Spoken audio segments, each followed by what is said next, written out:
The summer morning carried a gentle haze over Portland, the kind of mist that softened the edges of rooftops and made the trees seem as though they were wrapped in silver thread. Emily Carter lingered by the kitchen window of her modest suburban home, a steaming cup of chamomile tea in her hands.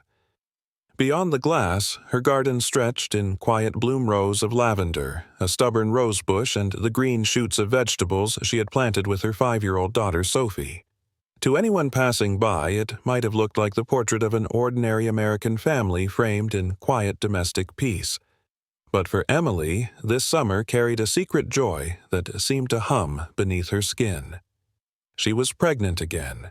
The faint lines on the test weeks ago had reshaped her entire world, filling her days with new tenderness. She imagined cradling another child in her arms, imagined Sophie's laughter when she would finally meet her baby brother or sister. It felt like the promise of a new chapter, a life renewed in the beating heart within her own body. David, her husband, had lifted her into his arms the night they confirmed it. His smile had been boyish, unguarded, the kind of smile she had fallen in love with when they were both college students walking hand in hand across the rainy campus in Eugene. Together, they had already built a life with discipline and patience, his steady job as a civil engineer, her classroom filled with eager children. The second child felt like the blessing that would complete their circle.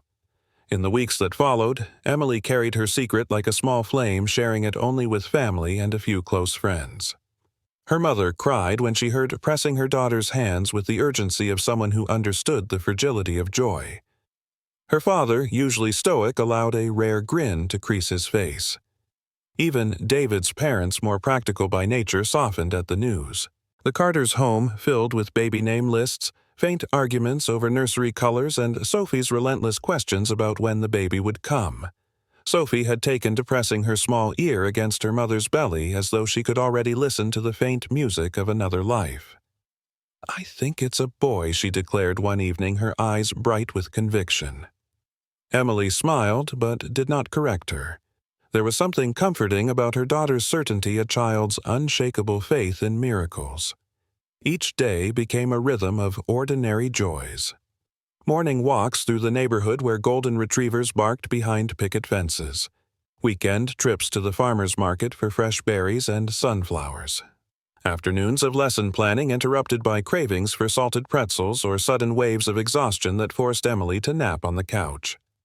Through it all, she felt held by an invisible thread of happiness, a thread she hoped would stretch long into the future. But happiness has a way of being fragile, like glass catching sunlight before shattering without warning. It began with the smallest of sign spots of blood where there should have been none. At first, Emily told herself it was nothing, a fluke of pregnancy, one of those strange discomforts women often endured. She continued to teach her classes, continued to prepare dinner with David, continued to tuck Sophie into bed with stories of brave princesses and magical forests.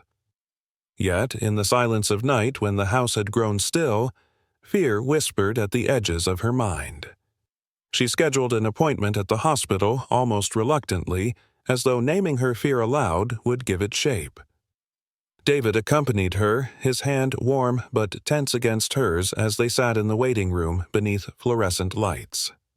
Emily remembered how the air smelled faintly of antiseptic and how the clock ticked too loudly, measuring out her dread in seconds.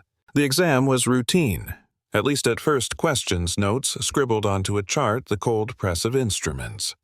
Then the doctor's face grew solemn the way light fades when clouds cover the sun. A shadow had been seen not on the baby, but on her. A lesion, the doctor called it, something that required further testing. Emily's world seemed to tilt slightly as though the ground beneath her feet was no longer steady. She heard the words but could not quite arrange them into meaning. She thought of Sophie's drawings taped to the refrigerator, bright suns and smiling stick figures. She thought of David's laugh, roughened with exhaustion, but always genuine. She thought of the small pulse she carried within her, a heartbeat, not her own. Could something so beautiful be threatened so soon? Days blurred into appointments, biopsies, more waiting rooms. David tried to reassure her, but she could see the tension gathering at the corners of his eyes. Sophie noticed, too, asking why Mommy seemed tired all the time, why Daddy's voice was quieter than usual. Emily kissed her daughter's forehead, whispering that everything was fine, though inside she felt the creeping chill of doubt. Then came the words that would fracture the fragile glass of her summer: cervical cancer, stage IB3. The syllables fell heavy in the doctor's office, a language of medicine that Emily barely comprehended but felt in her bones. Cancer. The word she had taught her students once as part of a biology lesson, the word whispered in hushed tones about relatives who had not survived. And now, it was her word, her sentence. She sat in silence, her hands resting on her belly, feeling the faint flutter of life within. She wanted to scream, to demand why the universe would place such a cruel choice before her. Instead, she simply whispered, "My baby," as though that was the only reality she could cling to. The doctor spoke of options, of treatment paths, of risks. But Emily heard little beyond the pounding in her ears. She was 29, too young to think of endings. She was a mother too anchored to consider leaving her children. She was pregnant, carrying both joy and terror in the same fragile body. That night, back at home, Emily sat by Sophie's bed long after her daughter had drifted to sleep. She brushed strands of hair from the child's forehead, memorizing the rise and fall of her breathing. She imagined Sophie's life without her, imagined the empty space at birthdays, the silence where her laughter should have been. And then she placed her palm against her own abdomen, whispering a promise to the unborn child, "I will fight for you, no matter what it takes." The summer haze outside thickened into a storm that no one in the Carter family could yet see. But within Emily's heart, beneath layers of fear and uncertainty, a fragile seed of resolve began to grow. The day of the official diagnosis came with a strange brightness, as if the sun refused to dim itself for grief. Emily remembered the sky was startlingly blue, the kind of sky that begged for picnics and laughter.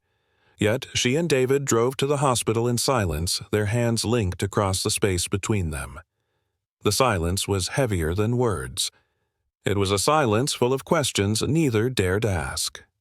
Inside the clinic, the world felt clinical and indifferent.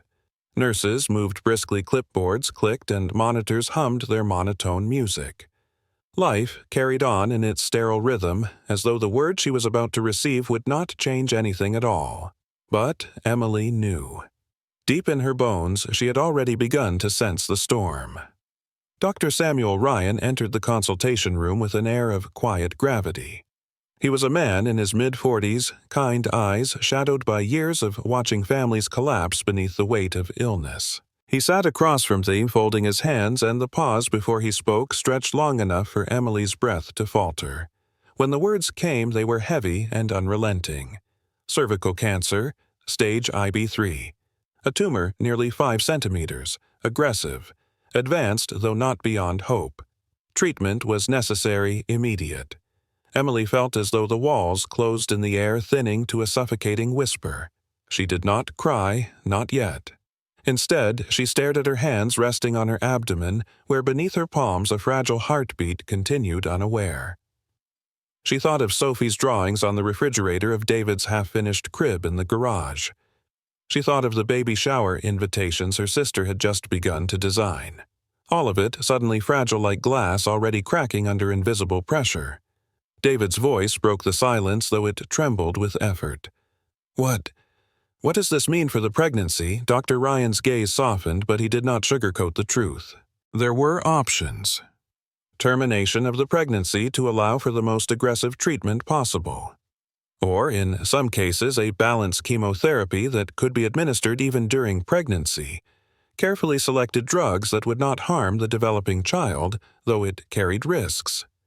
The goal, he explained, would be to control the tumor long enough to bring the baby closer to viability, then deliver early, followed by major surgery for Emily. The room swayed around Emily. Termination, treatment, risks. Words fell like stones into the river of her thoughts, each one sending ripples of fear through her. Her lips parted, but no words came. Her heart screamed only one baby. That night, after Sophie had been tucked into bed and the house was wrapped in quiet shadows, Emily and David sat in the living room. The television flickered soundlessly, a backdrop to their unraveling. David stared at his hands knuckles white, and Emily watched the way the lamplight carved his profile, the strain pulling at the corners of his eyes. She wanted to rage, to collapse into him, to demand that he promise everything would be fine. Instead, she whispered, "If I end the pregnancy, I might live. But if I end it, part of me dies anyway."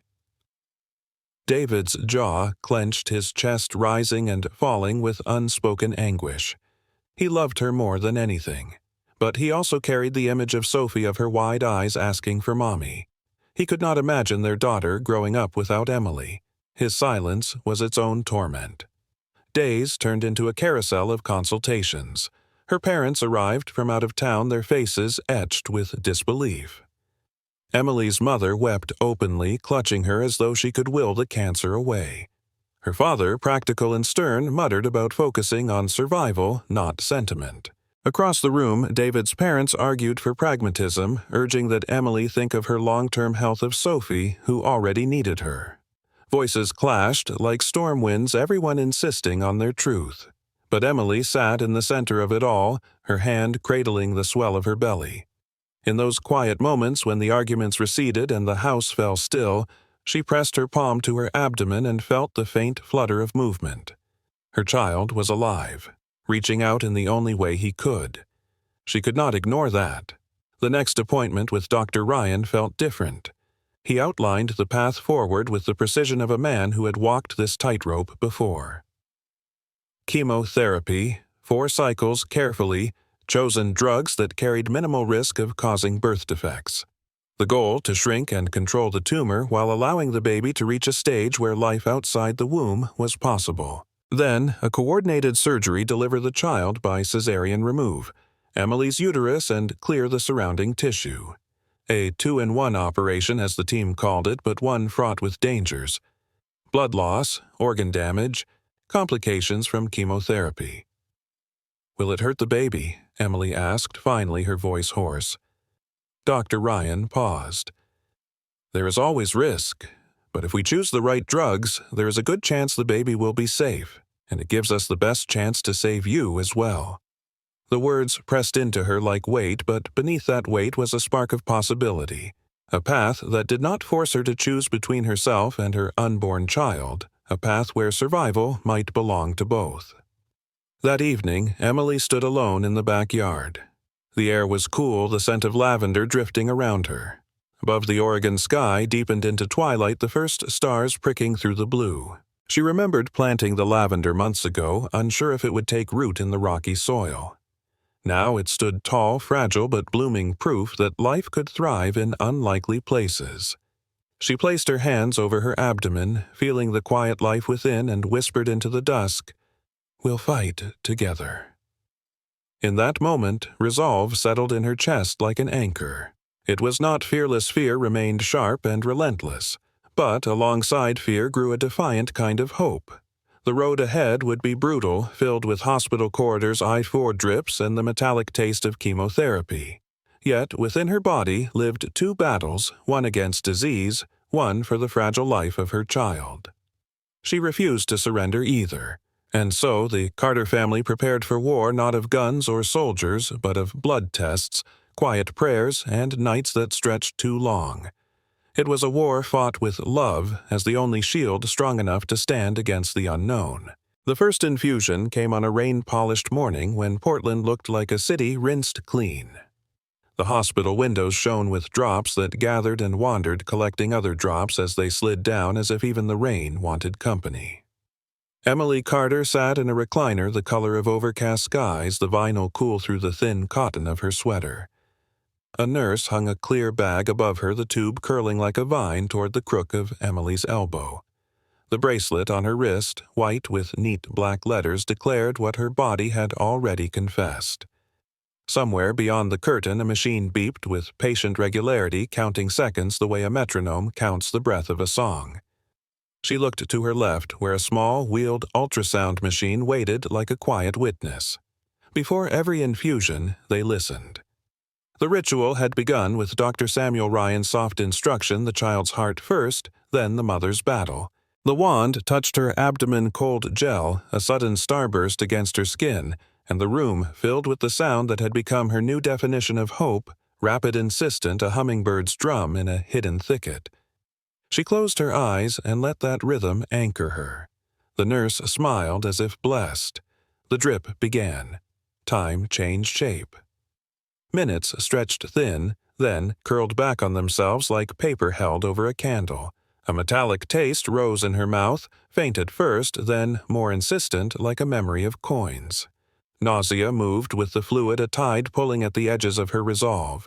She kept her breathing even, in through the nose, out through the mouth, each exhale a small surrender that somehow felt strong. When the nurse asked if she needed anything, Emily shook her head. She didn't trust her voice. She wrapped her fingers around the edges of the recliner and pictured the garden behind their house. Lavender nodding tomatoes, a tempting courage Sophie's uneven rows of marigolds. She imagined the baby's hands opening and closing in the dim light of her womb. She imagined him floating in warm water, listening to the world too far away to touch, yet close enough to be felt. In the weeks leading to this day, fear had arranged itself into corners she kept discovering. It hid beneath the sink when she poured out spoiled milk. It rustled like paper in the bottom drawer where she kept the baby's first set of onesies. It pressed against her ribs when she woke at 3 a.m. and measured the silence between one breath and the next. But in the infusion chair, certain truths learned to stand together: the chemicals and the heartbeat, the terror and the tenderness, the now and the not yet. This was the shape of the fight. After the first cycle, the world tilted. Food lost familiarity. The smell of toast was a storm she fled from. Water tasted like a question she couldn't answer. By evening, her skin felt lit from within by an unkind electricity. Not heat exactly, but a low murmur that kept her awake. She lay on the couch, a soft gray blanket pulled to her collarbones, and watched the shadows of the maple in their front yard conduct a slow ballet across the ceiling. David moved around the kitchen with quiet purpose, tidying, trying not to ask the question that lived in his mouth. "How are you really?" He brushed her forehead with the back of his fingers and left ginger ale on the end table, a glass that caught and held the last light like a captured ember. Sophie padded in on bare feet, her hair a halo of sleep-tangled threads. She carried a drawing, edges spiraled from earnest erasing. 4 figures stood beneath a crooked rainbow, and this time the smallest one had a face made with the careful press of a single perfect dot for a nose. Emily felt something break and mend at once. She kissed the crown of Sophie's head and let the paper rest on her chest like a small protective shield. The days between cycles found their rhythm. On mornings when nausea loosened its grip, Emily stepped into the backyard and touched leaves like talismans. She kept a journal on the patio table, its cover a map of constellations, and wrote letters to the child she had started to think of as a boy. She wrote about rain and sunlight and the smell of David's shirts when he came home from a site visit. She wrote about Sophie's new habit of collecting feathers for a museum that existed only in her mind. She wrote about fear without letting it take the pen from her hand. Each letter began the same, "My small and steady heart." On the second infusion day, the nurse with the sea-glass earrings greeted her by name. The ultrasound sang its steady hymn. Emily learned to watch the monitor the way sailors watch the horizon, trusting the small changes, believing in shapes that return. Doctor. Ryan sat for a moment longer than necessary, listening not just to the heartbeat but to the silence around it. His questions were practical sleep appetite, dizziness, but his gaze lived elsewhere in the narrow corridor where risk brushed shoulders with possibility. The drip came again. The metallic taste rose earlier, and nausea braided itself with exhaustion. She let herself imagine something she had not let grow fully formed, a hospital corridor later in the year, winter pressed against the windows. David's hands cupping a newborn's head with awe that looked like fear's gentle cousin. She did not frame it as a promise. She kept it instead as a small interior painting wrapped in layers of tissue so it would not tear. At home, David had made a list of meals Emily could tolerate, a patchwork of textures and temperatures that calmed the storm for minutes at a time. He marked the calendar in pencil appointments, goals, tiny celebrations. The day Emily managed to walk to the end of the street without stopping. The afternoon Sophie left a velvet box on her mother's pillow, something she had salvaged from a drawer, a plastic ring with a cloudy stone the color of tidelands. For courage, Sophie said later in the soft way children believe words can cast spells. Emily slid the ring on and did not take it off. Hair began to loosen its loyalty. At first, it was strands on the drain, dark commas that needed no sentence. Then it was a brush full of confession hairpins, heavy with small departures. Emily stood at the bathroom mirror and pressed her lips together until color left them. She watched the woman looking back and tried to greet her as someone she would someday know. They bought a soft cap, charcoal gray like rain before it falls. Sophie touched it with reverence as if her mother had joined the astronauts or monks. The third infusion was a mountain approached on sore feet. The heartbeat preceded it steady as footsteps on a wooden porch, and Emily learned to let that sound carry through the hours like a lantern's steady glow. When the needle found the vein, she inhaled and pictured the chemicals as a cold river finding a fire and pushing it back from the edges. The image didn't always hold, but sometimes it did, and that was enough. Between waves of nausea, she practiced gratitude in small, precise measures the way the nurse tucked a blanket around her with the same care one uses for a sleeping child. The way Dr. Ryan rested a hand on the back of the chair before leaving a gesture that said, "I see you," without the clumsy weight of language. Night was the hardest country. The hours seemed to lengthen vowels stretched to soundless songs. Emily kept a small bowl of lemon slices by the bed for the acid that cut through metal and a book of poems she rarely read content instead to let the unfamiliar stanzas hum in her lap like bees.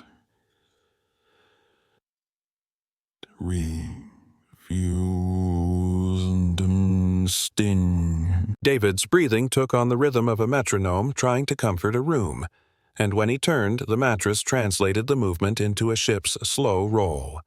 Sometimes she wept without noise, the kind of crying that cleans the body the way rain cleans a statue, the shape unchanged, the surface newly clear. On a Tuesday that tasted like tin, they drove to the river as the light began to thin. Houseboats rocked on their chains gulls, writing short messages in the air.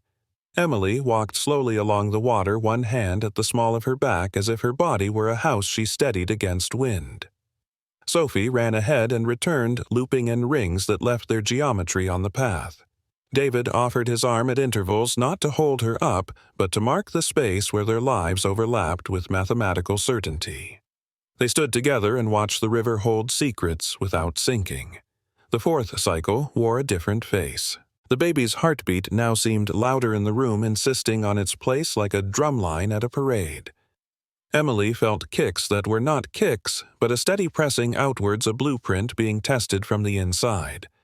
Dr. Ryan spoke of numbers and weeks and the careful arithmetic of lungs. The plan unfolded with measured clarity. Finish this cycle, wait, watch, listen. Count days like beads.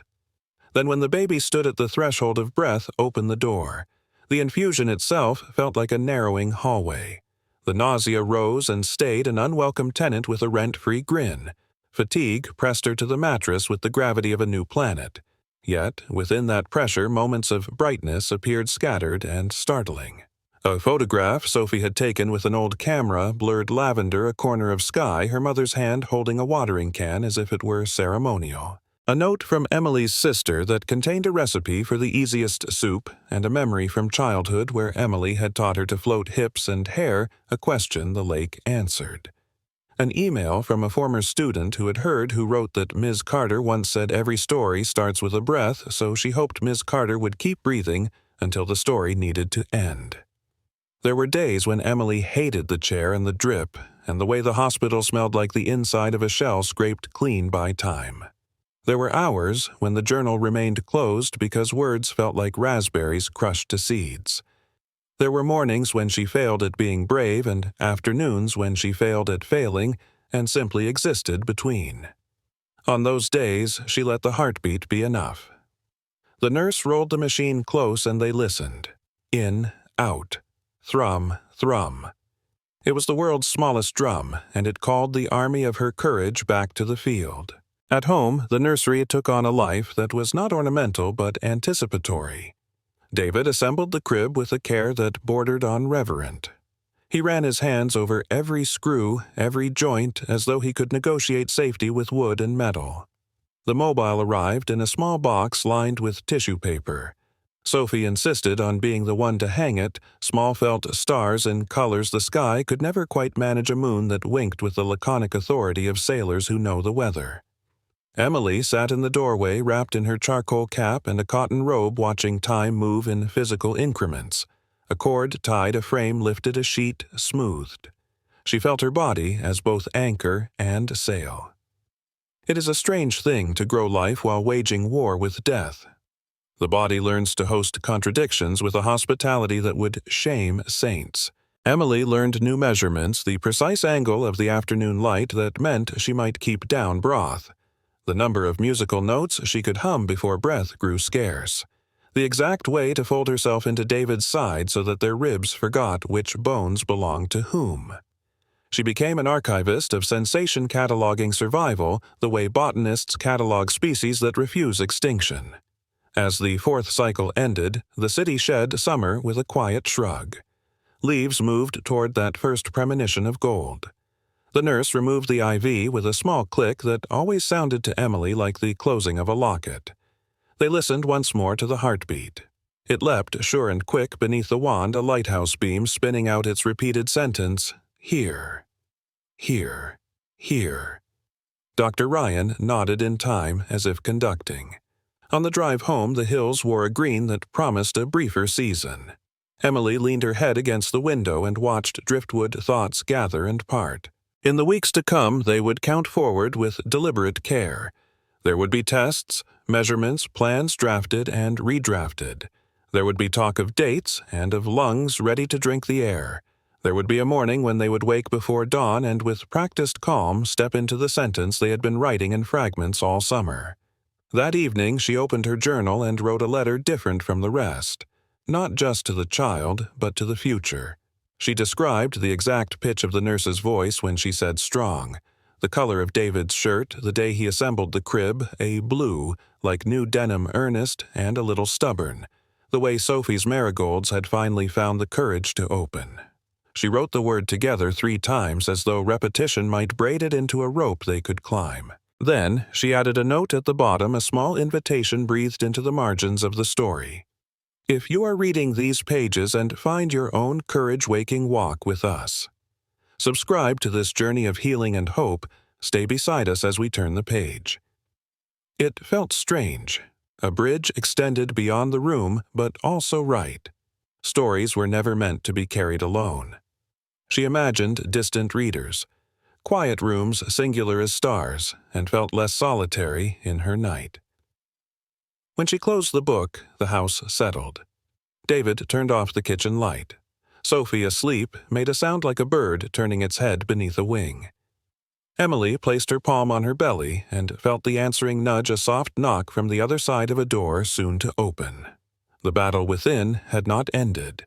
But tonight, victory was measurable. A heartbeat counted, a family kept, a next step visible at last. The night began with a softness that pretended to be mercy. A marine layer drifted inland, laying a gentle hush over the Portland streets, turning porch lights into small moons. The Carter house exhaled after a long day. David rinsed dinner plates. Sophie arranged her feather collection along the windowsill, and Emily folded a stack of tiny clothes that smelled faintly of laundry soap and expectation. The world looked briefly ordinary, like a photograph that hadn't learned yet how to blur. In the bathroom, a stillness unraveled into a thin thread of worry. Emily paused, feeling a dampness that did not belong to the stray condensation of a shower or the usual rhythms of pregnancy. It was a whisper against the body rather than a shout, a quiet insistence that something had shifted. She stood very still, listening to the message her body had delivered the way one listens for thunder far beyond the hills. The thread became a trickle. Fear stepped into the room without knocking. She moved through this hallway with the careful economy of someone learning a new gravity. The charcoal cap was on her head. the soft robe tied loosely above the slope of her belly. David looked up from the sink as if he had heard her before she spoke. She didn't say the words because they weren't necessary.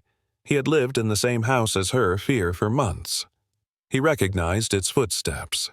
The car glided down streets that had memorized their tires.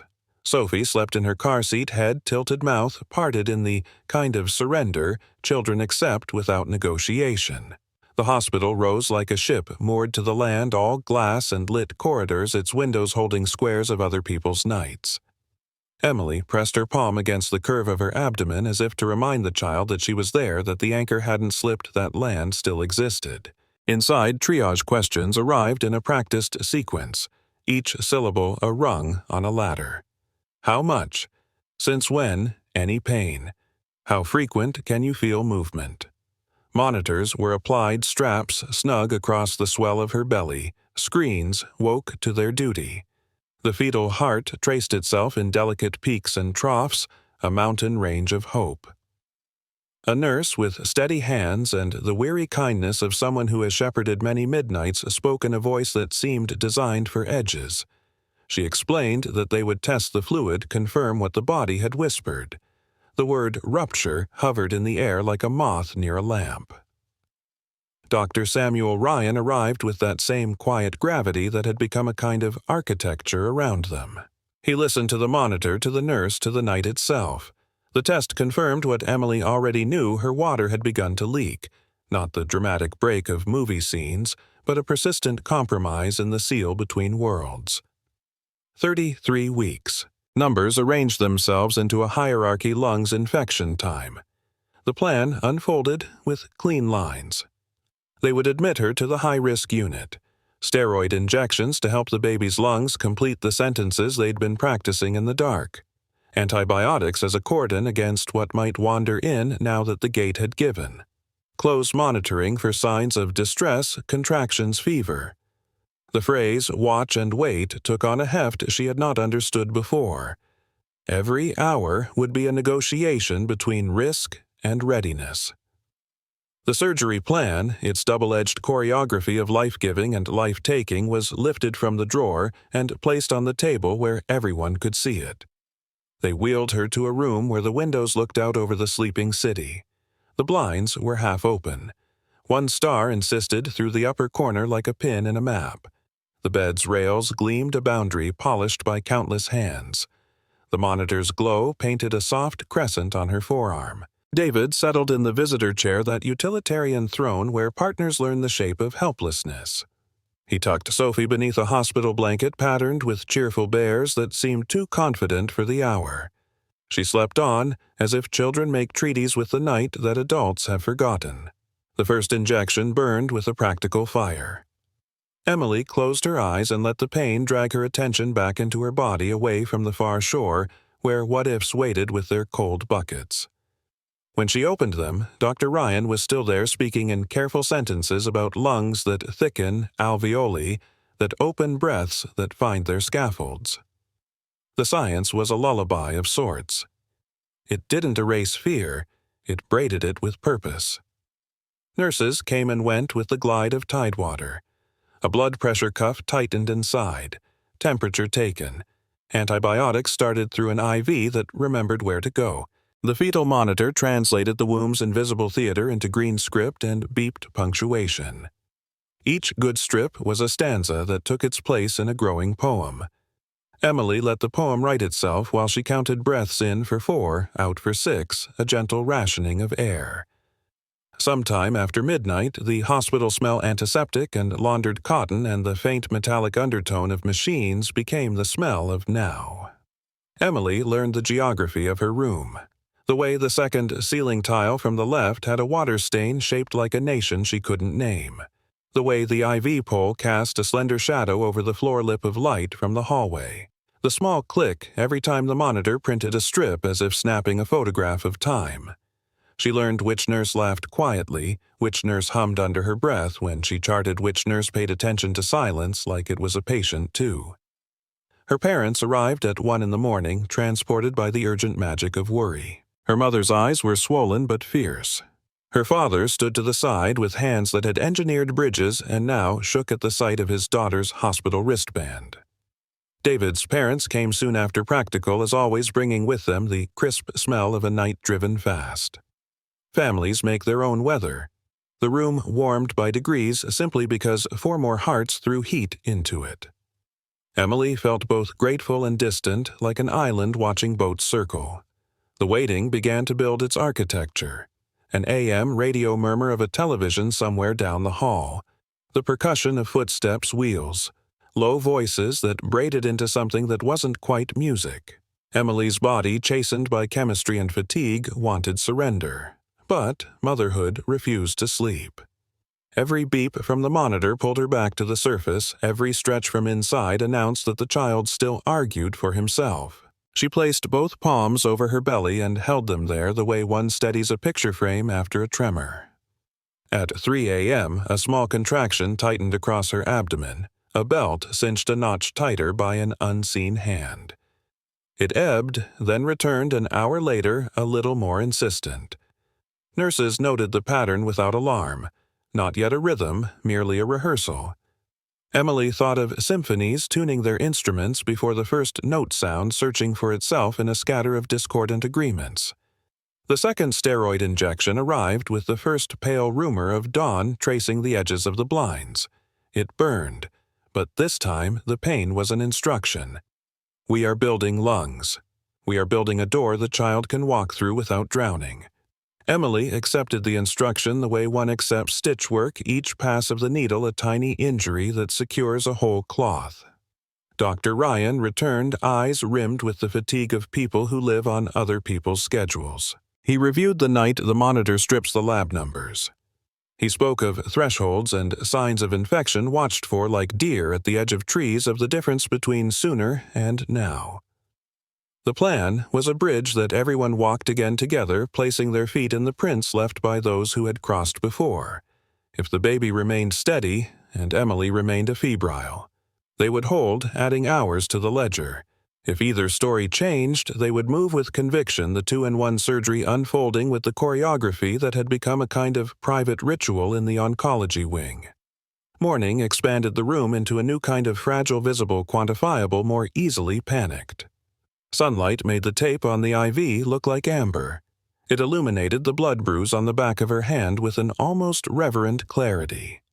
Sophie woke with the soft confusion of children displaced, then smiled at the bears on her blanket as if they were old friends who had been waiting. David coaxed her into pajamas and a ponytail in the family lounge down the hall, while Emily drifted in a half-sleep that deepened around the edges and remained thin in the middle. When she woke, a small vase of flowers had appeared on the windowsill, lavender, because David had gone home at dawn, watered their garden, and cut stems that carried the smell of the backyard into the hospital room. He returned before the clock could think about judging him. The lavender stood upright, brave as punctuation marks at the end of sentences not yet written.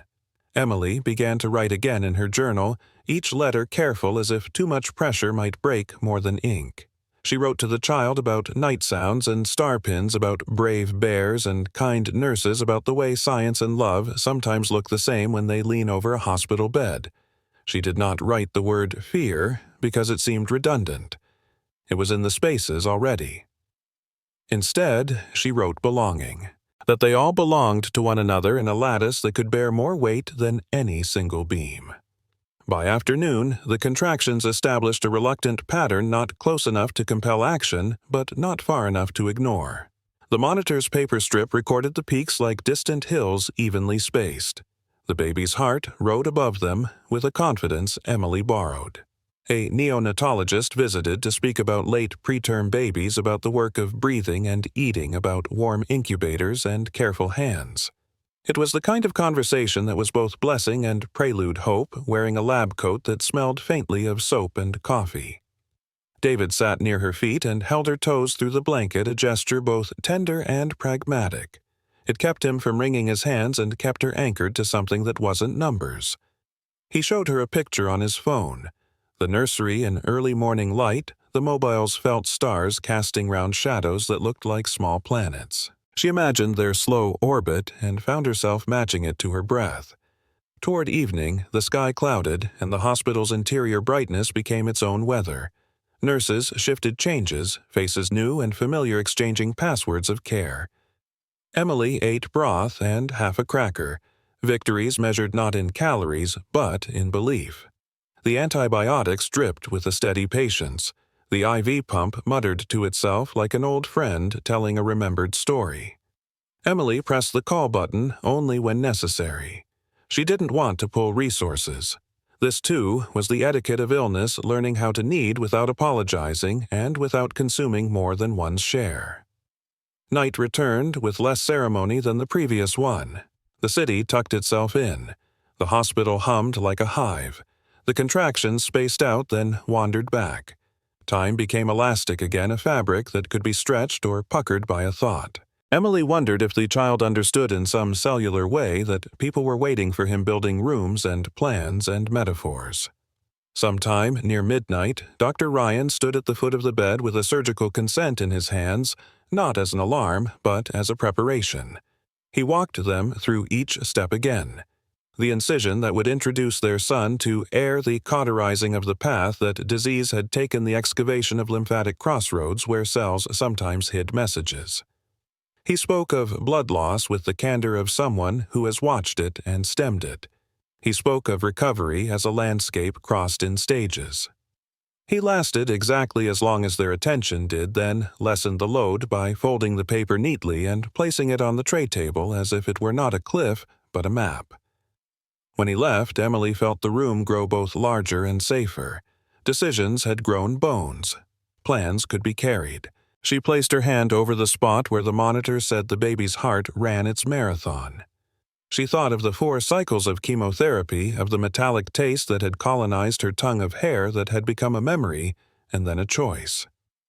She thought of lavender stalks imported to a sterile room and a child's feather museum that made sense only in the logic of love. She opened her journal again and wrote a line she had not planned. If this story has held you in its hands tonight, stay with us.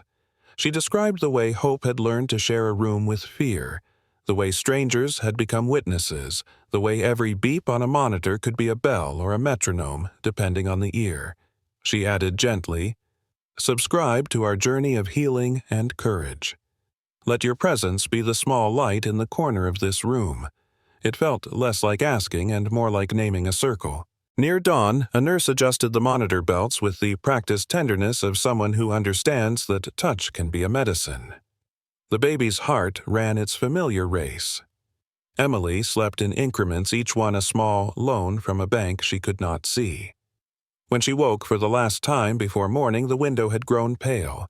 The city rearranged itself beyond the glass cranes and bridges, appearing like truths returned from exile. The contractions had quieted. Her temperature held steady. The watch and wait had earned them another day's lease. Plans were confirmed for the next set of checks for labs that would chart the hidden weather.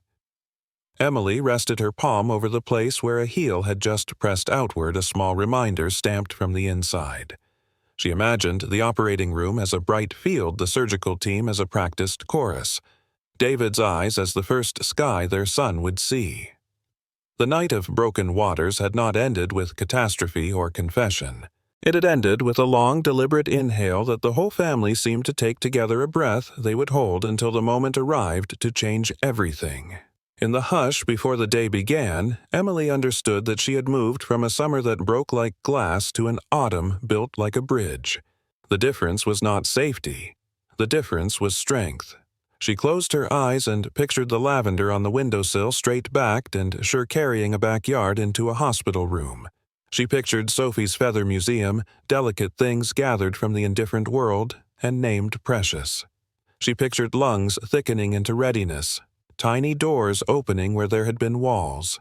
And above it all, she pictured a cry that had not yet happened and yet had already saved her 100 times.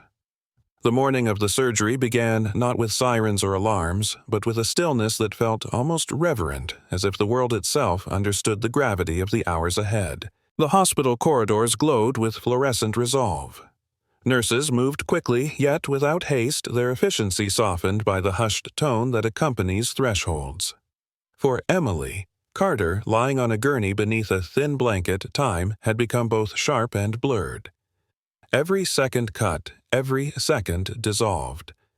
The decision had been made the night before the risk of waiting had outgrown the fragile safety they'd been holding. A cesarean delivery would be performed. At the same time, a radical hysterectomy and pelvic lymph node dissection. A surgery that demanded 2 teams, 2 goals, 2 lives balanced on a single blade of precision. David walked beside her gurney, his hand tucked around hers like a lock that refused to break. His eyes, rimmed with exhaustion, carried something beyond fear, an absolute unwillingness to let go. Sophie had been left with Emily's sister, wrapped in the promise of pancakes and crayons, her innocence shielded from the storm her parents now entered. The operating room awaited like a cathedral of steel and light. Bright overhead lamps descended with the solemnity of celestial bodies. The air was sharp with antiseptic, the chill purposeful. Machines stood at attention, ready to translate every beat, every breath into visible numbers. Gowned figures moved with rehearsed choreography, masks obscuring features but not intent. At the head of the room, Dr. Samuel Ryan met Emily's eyes, and for a moment the world condensed into a single vow. "We are here for you." The anesthesiologist's voice was calm, guiding her through the preparation. Emily felt the cold press of antiseptic against her skin, the tug of monitors being secured, the snug placement of an oxygen mask. With the spinal block in place, sensation retreated below her ribs, leaving a surreal emptiness where once there had been life's quiet shifting. Her body, so full of contradictions, was now a landscape handed over to strangers she trusted with everything. "Doctor." Ryan and his team began with steady hands, voices low but clear, each word an anchor in the storm. The first incision was made a line of entry between 2 worlds. Emily felt only pressure pulling the surreal sensation of being both present and absent. Above her, the drape formed a sky she could not see past. David sat at her shoulder, his hand brushing the side of her face, his voice murmuring reassurances that trembled but held. Minutes stretched into chambers. Surgeons worked with precision, separating layers, reaching the sanctuary where her child had been cradled. The air thickened with focus.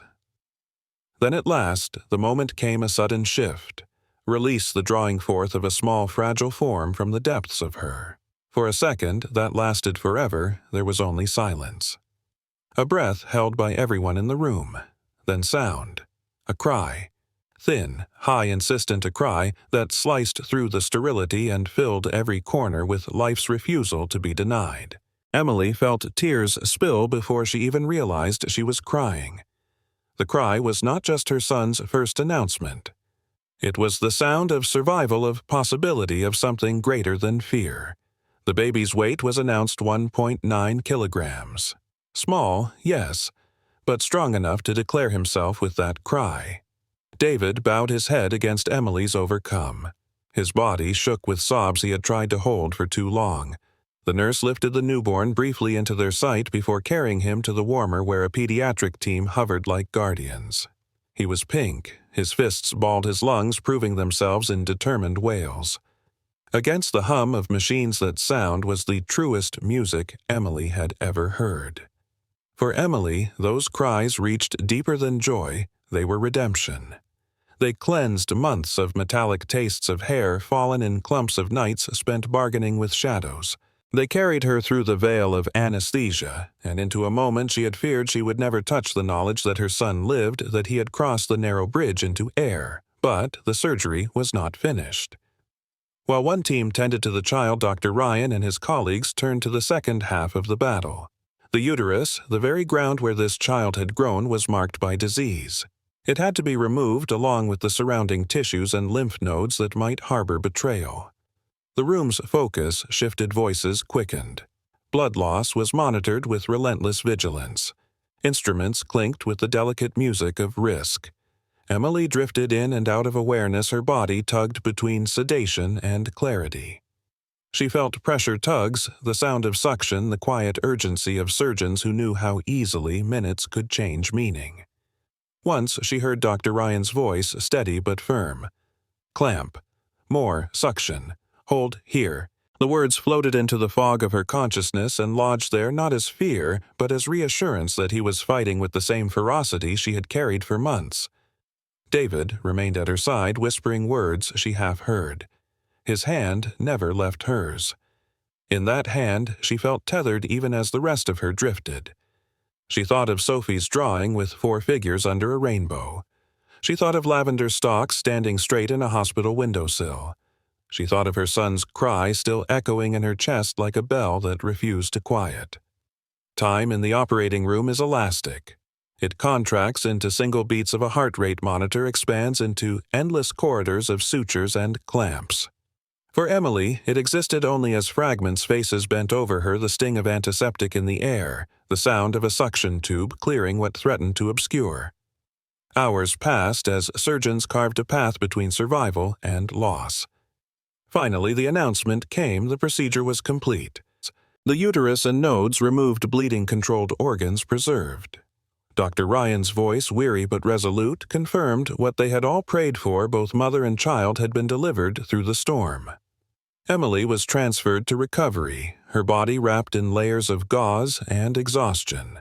She drifted between waking and sleep, tethered by the memory of her son's cry. When she was stable enough, they wheeled in a small incubator. The nurse opened the side panel, and David, with trembling reverence, guided their son's tiny hand to brush against Emily's fingers.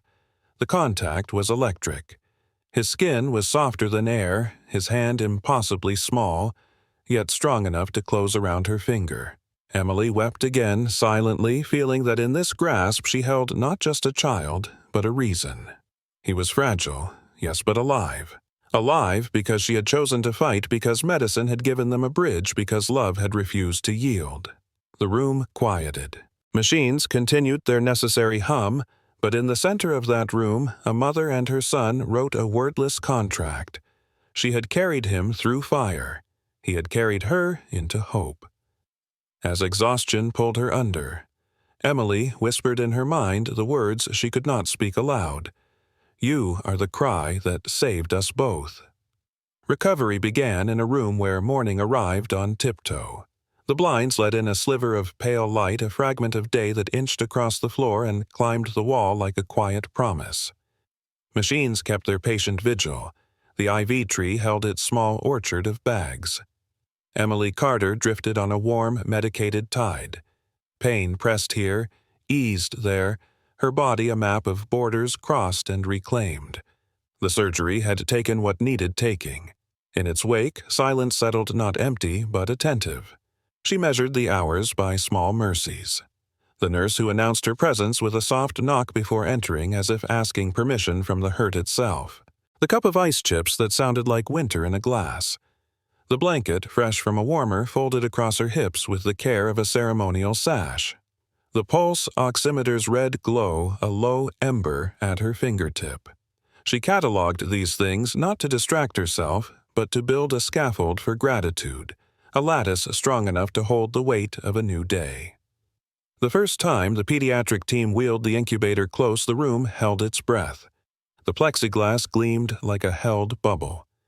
Inside, their son lay under a wash of soft light, a knit cap framing a face that already knew how to hold attention. Tubes and leads translated effort into numbers. He was small, but the smallness was a kind that concentrated courage. When the side port opened with a quiet click, Emily extended her hand. The distance between her fingers and his skin felt like the longest journey she had ever made. Touch arrived like weather. His hand, delicate as first snow, closed around the tip of her finger with astonishing resolve. The world composed itself around that touch. The monitors became metronomes, the ceiling lights a firmament, the corridor noises waves breaking far away. She did not cry immediately. She watched, memorizing. The nails, the size of commas. The wrist, no wider than a thimble. The breath that came and went like a moth's wings. Then the tears did come, a warm overflow that surprised no one, least of all the nurse who pressed tissues into David's hand before he knew to reach for them. David kissed the back of Emily's hand. In the reflected glow of the incubator, his face looked both younger and older, a man who had traveled years and days. He did not try to speak courage into the room. He let the moment speak for itself. Somewhere down the hall, a code team hurried past urgent steps that belonged to another story. Inside this room, time learned to whisper.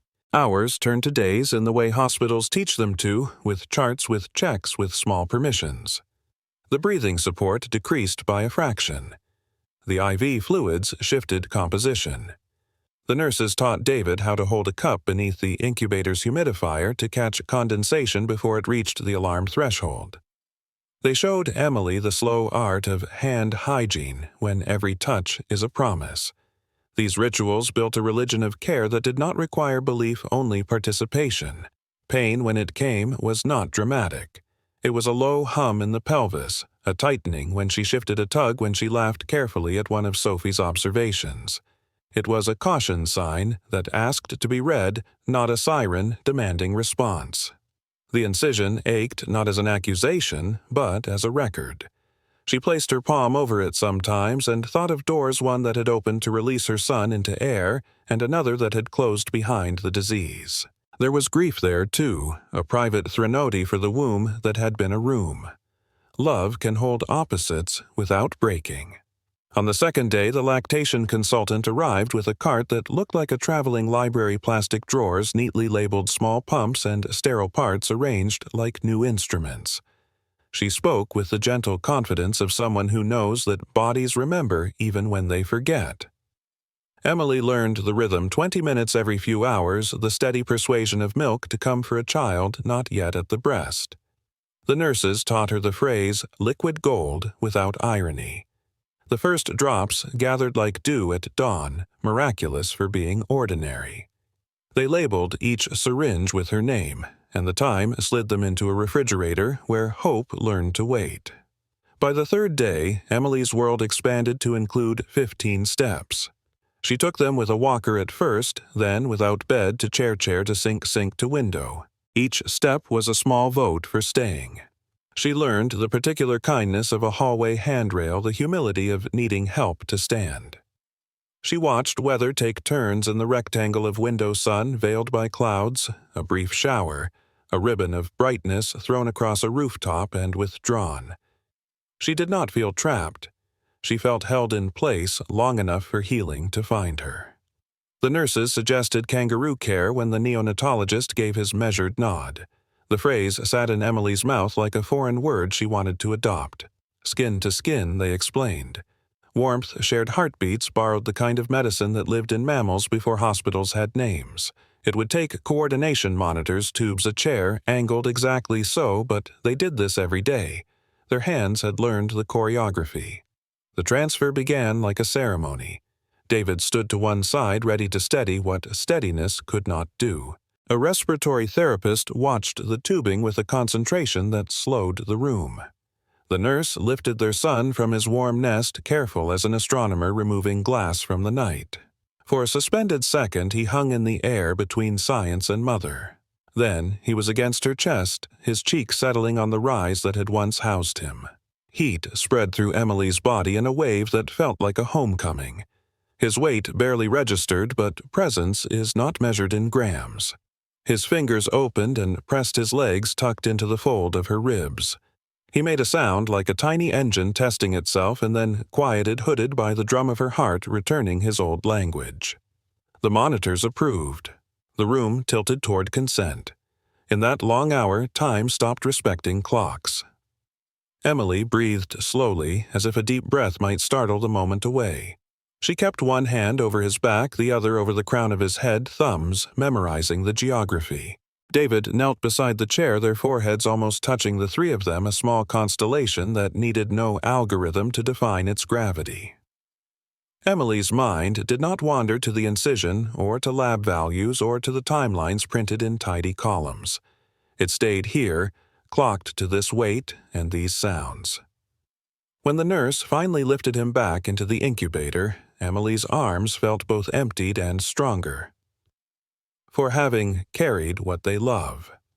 Sophie arrived in a pink sweater with a unicorn that had clearly seen better days. She held a paper crown she had made in the family lounge and solemnly offered it to the incubator like tribute. The nurses honored the gift with ceremony, setting it on top where it could preside. Emily watched her daughter trace letters on the label with reverent fingers, her brother's name, the date, the time. Children know how to make altars without being taught. Night returned with its hum, but it no longer frightened Emily. The hospital at midnight felt like a ship in open water, engines steady, crew practiced.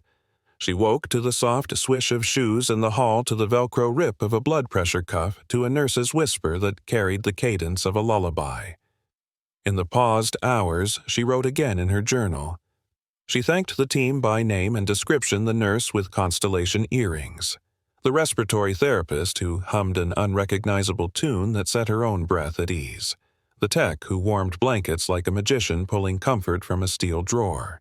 She wrote to the future reader she had begun to imagine the one who had been walking beside them page by page. If these pages have given you a place to rest your heart, she added in the quiet, stay with us. Subscribe to this story of healing and grace and help us carry the light to others who need it. She did not feel self-conscious about the invitation anymore. Stories widen when shared. The act of asking felt like leaving a lamp in a window. On the 5th day, the neonatologist spoke of threshold speeds measured in milliliters, weight that ebbs and then returns like tide thermoregulation that grows from borrowed warmth into its own sturdy furnace. He talked about the possibility of brief pauses in breathing, the alarms that would sound like concern but mean only attention. He outlined milestones with the calm of a mapmaker who had walked these roads and come back with accurate distances. Emily took his words in as she had taken in the steroid injections, an ache with a purpose. David managed the practicalities. Insurance calls, time off, forms a rotation chart for grandparents who insisted on feeding the houseplants as if chlorophyll might interpret devotion. He recorded quick videos in the nursery, felt stars turning a chair angled toward a future where night feedings would trace arcs between constellations of fatigue and awe. He did not plan names for every possible fear. He put labels on drawers and smiled at the absurdity of pretending labels could prepare anyone for wonder. By the 7th day, Emily's steps extended to the NICU entrance and back. She learned the choreography of the sink elbow to faucet, water to nails, timed scrub air-dry gown, tied high. Inside the room was a village of small weather systems, humidifiers, breathing clouds into plastic monitors, knitting data into reassurance nurses moving in lines that overlapped without collision. She learned to read her son's face, the silent O of a yawn, the furrow that suggested an opinion about light, the slow opening of eyes that recognized nothing and everything at once. The first attempt at feeding felt like the softest test. A drop of milk on a swab, a touch to his lips, a pause, as if deciding whether to trust this new route. Then, the smallest motion, the oldest reflex, a sip that was less a drink than an agreement. Emily exhaled a laugh that did not hurt. The lactation consultant nodded, unsurprised by the ancient competence housed in a new body. Pain had become background music, present, modulated, honest. Emily respected it. She took walks when the nurse suggested them, accepted medication without apology, rested without guilt. There were moments when she grieved what had been taken, a quiet throb of absence that folded into the rest of her day like a hidden seam. She let it be. Grief does not destroy gratitude.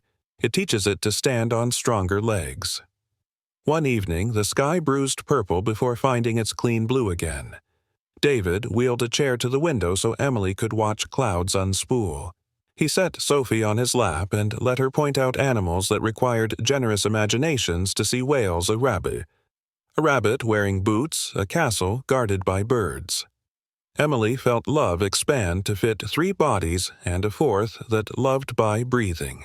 The hospital did not feel like an interruption anymore. It felt like a workshop where life was being repaired with gold seams, precious because the breaks had taught them where strength belongs.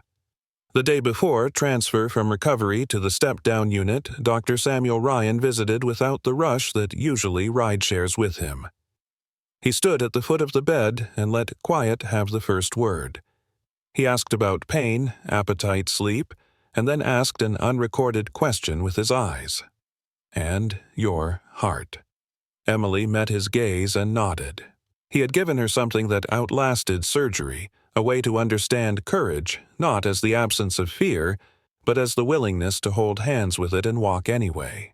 In the afternoon's calm, the nurse brought a soft wrap the color of dusk. Emily tucked her son against her bare chest again, and the room contracted to fit only them.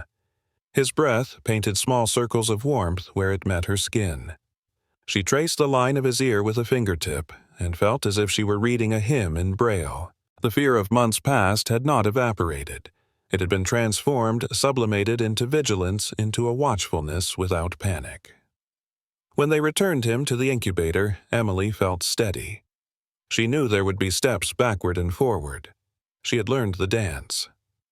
She closed her eyes and saw the arc of their story thus far not a clean curve, but a series of linked shapes, each built by choice, by medicine, by love. The cry in the operating room no longer echoed in her as an emergency. It resonated as a bell that marks the hour in a town square calling people to gather. That night alone for a moment, she placed a hand over her heart and the other over the journal. She thought of all the hands that had held them, the doctor's steadying palm, the nurse's practiced press, David's clasp, Sophie's small touch against plexiglass, and the many unseen hands of friends and strangers who had followed their steps. She whispered a thank you that belonged to no single address. In the stillness, gratitude was a choir rather than a solo. The world outside continued. Rain washed a distant street and left it shining. Someone laughed near the elevator, a sound bright enough to find its way under the door. Somewhere a child was born to a different family. Somewhere else, a family said goodbye. In the middle of all that unspooling, Emily slept not the thin sleep of wards and worry, but the kind that knits. Recovery had not finished its work, but it had begun to speak in a voice she could trust. Morning lifted into the room again, no longer on tiptoe, but with a confident stride. The incubator's warmth held steady. Emily stood with care and walked the long way to the window, tracing an extra loop to prove she could. The city looked ordinary, and therefore miraculous bridges arcing like intentions, the river practicing its endless monologue. She promised herself to keep learning how to carry both fear and joy without spilling either. Then she returned to the chair, tucked the blanket over her knees, and waited for the team to roll her son back into her arms. The days after surgery lengthened into weeks, each one marked not by calendars, but by ounces and milestones. In the quiet cocoon of the neonatal unit, Emily Carter's son learned the art of breathing, as if rehearsing lines in a play written long before he arrived. His tiny chest rose and fell with stubborn rhythm, his cries no longer frail whispers but confident declarations that he intended to remain. Nurses charted each gram, gained each successful feed with the precision of cartographers mapping new territory. For Emily, recovery was measured differently. Every step taken down the corridor was a declaration of survival. Every meal finished without nausea. Every laugh that no longer tugged at the incision, every night of uninterrupted sleep, all were victories worth recording. Her body bore scars both seen and hidden, but those scars were no longer just evidence of battle. They had become calligraphy etched by resilience, each line a word in a language only the healed understand. David became the steady current carrying them forward. His presence was everywhere in the folded laundry, in the late-night coffee runs, in the patient vigilance of a man who had learned to live in hospital chairs. He kept Sophie occupied with coloring books and whispered stories, her laughter a bright defiance against the antiseptic air.